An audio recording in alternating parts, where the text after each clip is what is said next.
আসসালামু আলাইকুম রহমতুল্লাহি ওয়াবারাকাতুহু। কোন জাতির ভাগ্য পরিবর্তন ততক্ষণ হয় না যে ভাগ্য নিজের জন্য নিজে চেষ্টা করে না। আর দোয়ার মাধ্যমে ভাগ্য পরিবর্তন হয়। ভাগ্যের ব্যাপারে কোরআনে অনেক আয়াত আছে। স্পেসিফিকলি সূরা রাদের 11 নম্বর আয়াত, ভাগ্য পরিবর্তন হয় না সেই জাতির জন্য যারা নিজেরাই পরিবর্তন করার চেষ্টা করে না।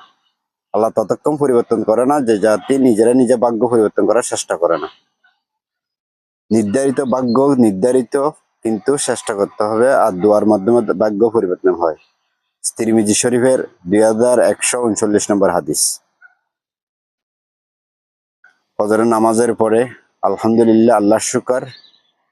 ফজরের নামাজের পরে এ যেটা কিছু আয়াত পড়লাম, হাদিস পড়লাম, আপনাদের সামনে শেয়ার করলাম। আসসালামু আলাইকুম ওয়া রাহমাতুল্লাহ।